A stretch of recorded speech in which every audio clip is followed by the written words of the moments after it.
What's up, everybody? It's Shannon from Godsmack, and you are listening to Backstage Access, where the real show begins.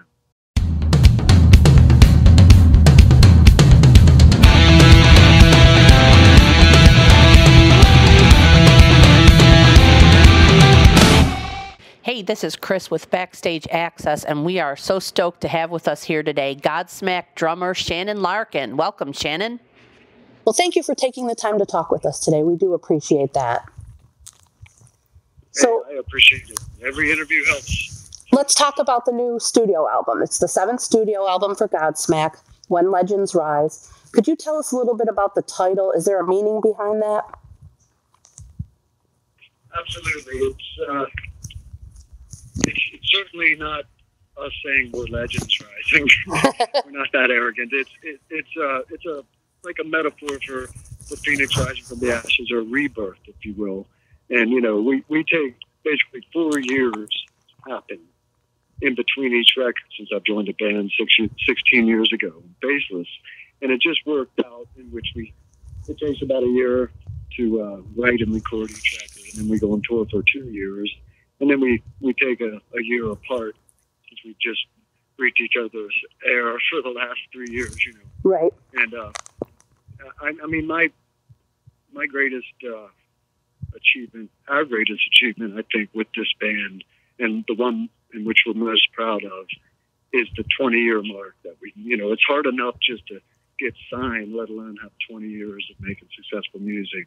And I attribute a lot of that to the fact that we're fortunate enough to be able to take some time off apart from each other for 2 reasons. One, Sully does solo records. Tony and I have the Apocalypse Blues Revue, which is this blues thing we do. Right. And so it gives us different avenues, different genres to explore, different musicians to play with in that year that we have off, so that when we get back together, the second thing that's beautiful about it is it really makes us hungry again and makes us appreciate what we have with Godsmack and how lucky and fortunate we are.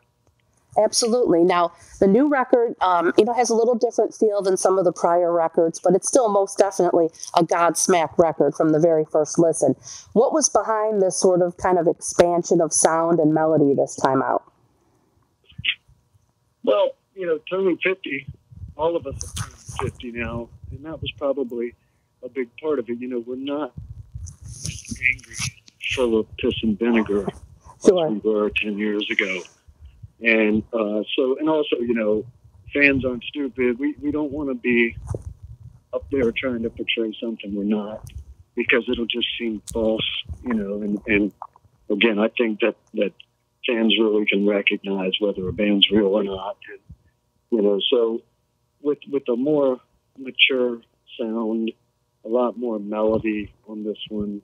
I think the main part that's different really is the production. I think, we still have the essence of what is Godsmack and the toughness of the riffs and stuff, but the production certainly is more polished sounding, and we think more mature, and we can stand on stage and represent that without feeling that we're trying to act like we're still kids, Sure. And you also had some collaborators on this one for the writing process. John Feldman, Eric Ron, and Clint Lowry from Seven Dust. So how did that all come about, and how did it affect, kind of the overall writing process for the album? Well, it definitely affected it hugely. It was something like, we like to reiterate that, it's, as musicians and with such a long career, you don't want to keep making the same records over and over again. And, we also, we wear our influences on our sleeve, and we're fans first and foremost. We always have been. We've all been long-term at this rock and roll thing. And so we watched a lot of the greatest bands and are starting to work with outside writers and getting a more polished sound, and so that they, can be real to themselves, be true to themselves as far as their age and where they're at in music.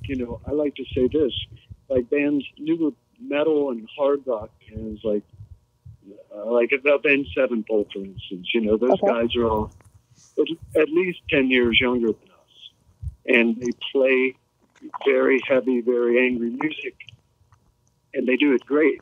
But the thing is we don't want to like try and compete with these bands that are coming up, and again acting like faking like we're still angry when really we're at such a great place in our careers, right?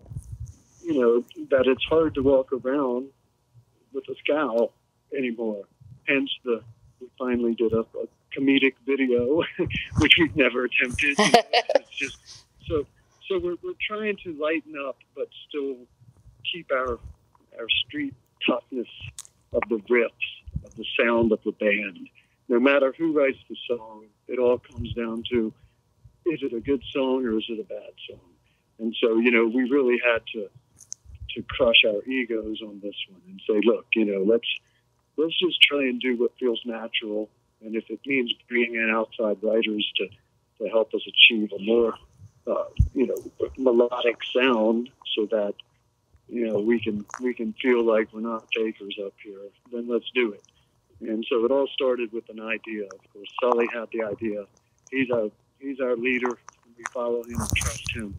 And so he went out to L.A. and he wrote a couple songs with Eric and with John Feldman.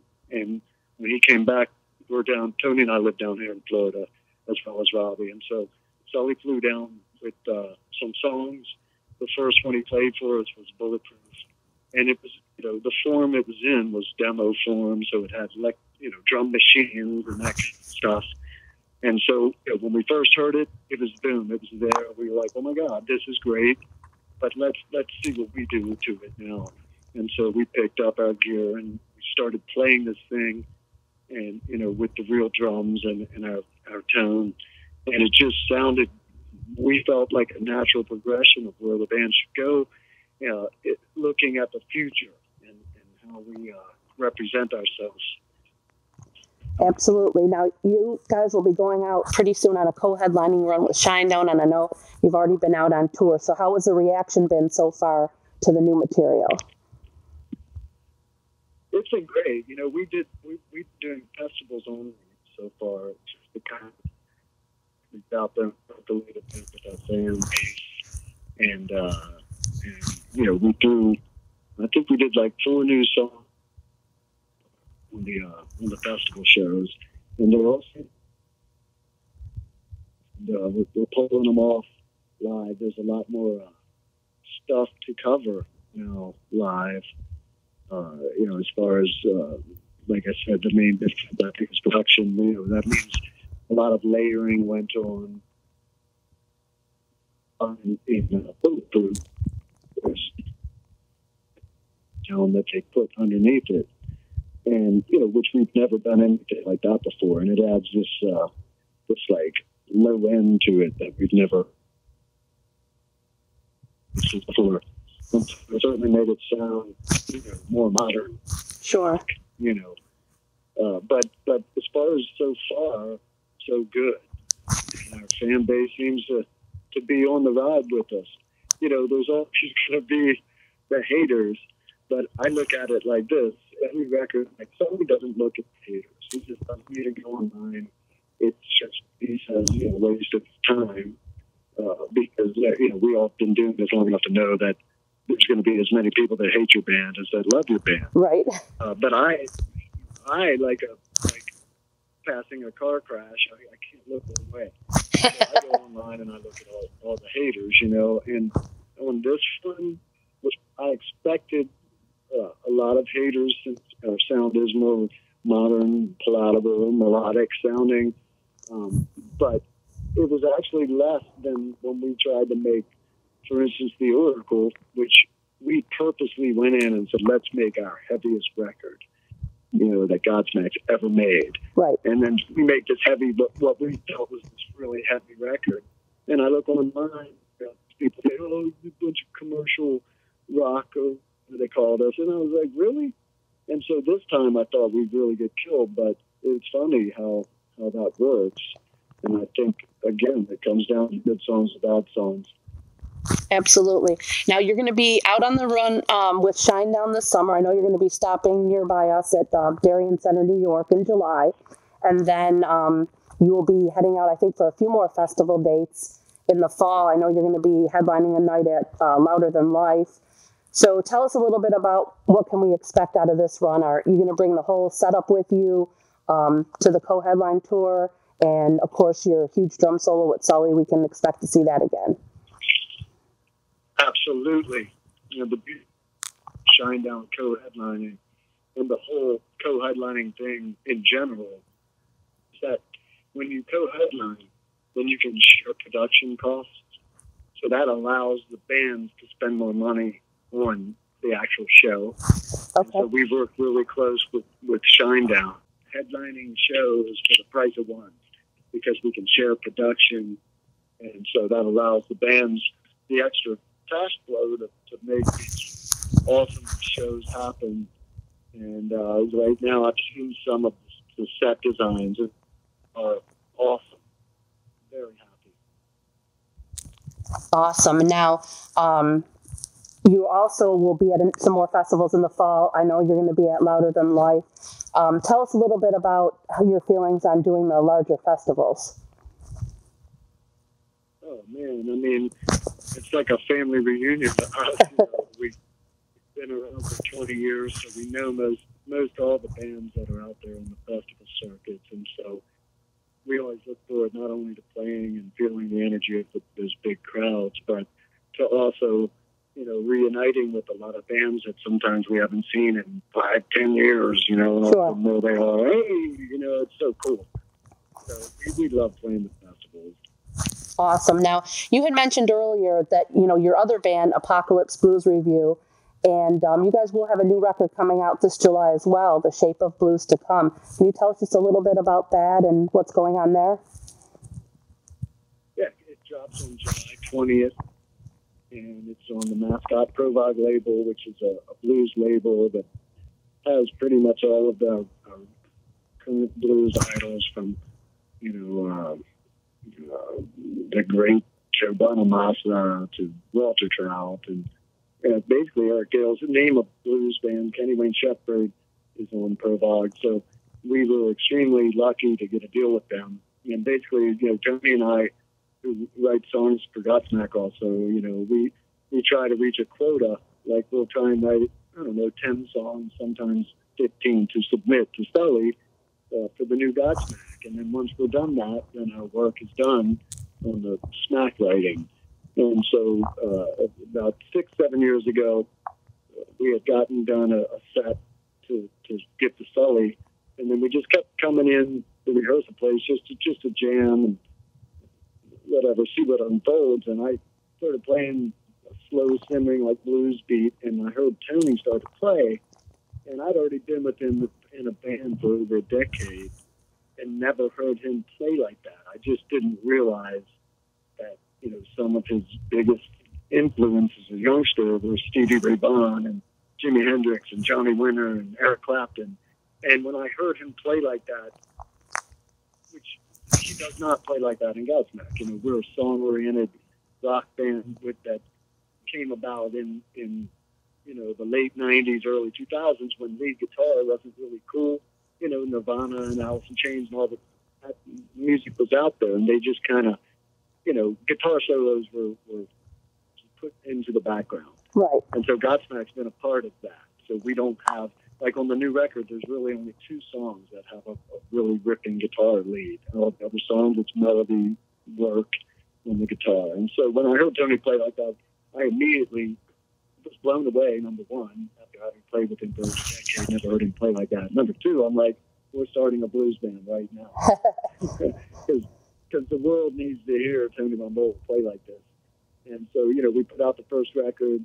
We toured with Kenny Wayne Shepherd, and, it didn't really make much noise because blues isn't a genre of, like, radio. Right. And, and it's not singles-oriented music either. And so, this new record that's coming out is, I think, it epitomizes the way Tony Mambola's style has morphed over 20 plus years of being a pro.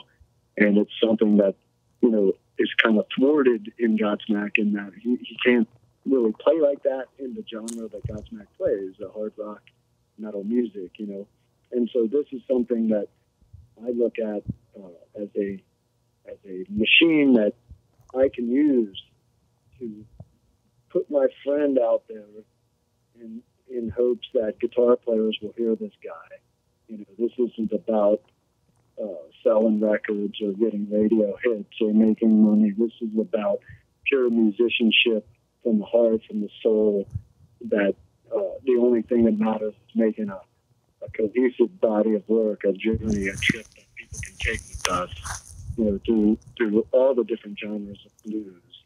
And we try to be as traditional as possible, but without being automatons and just you know, rehashing everything that's already been done.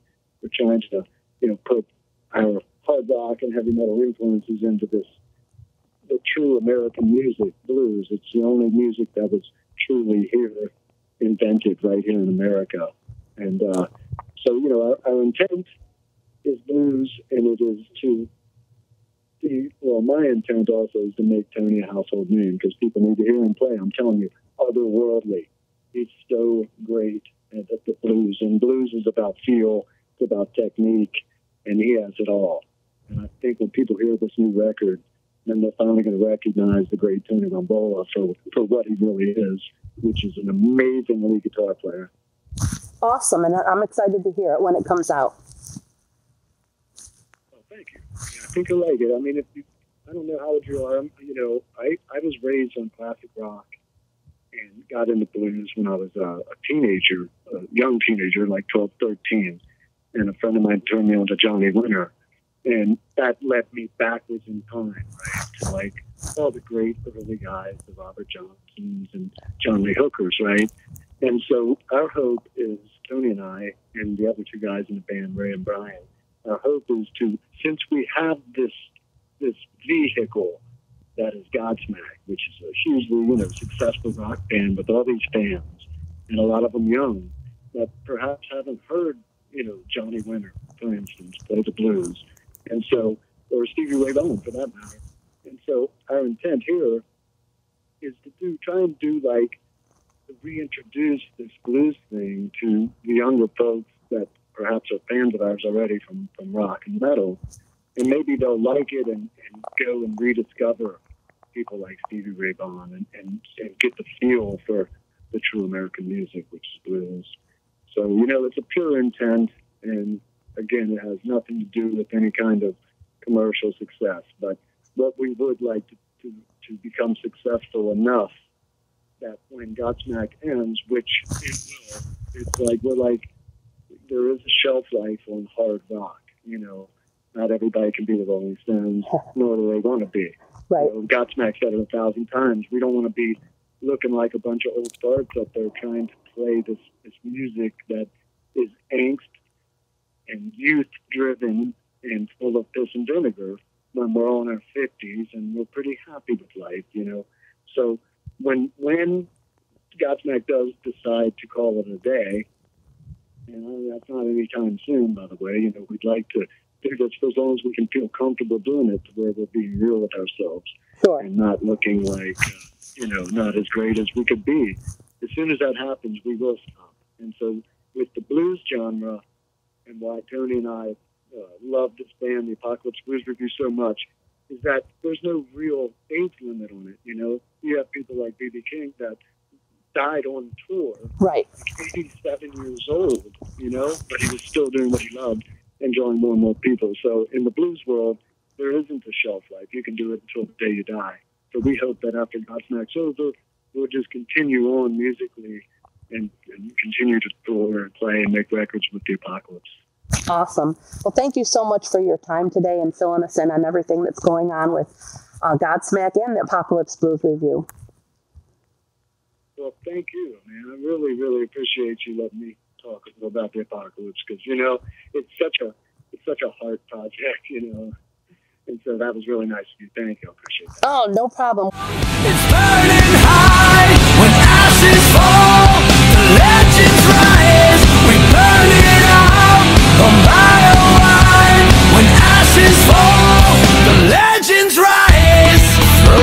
dry, my vision's fading.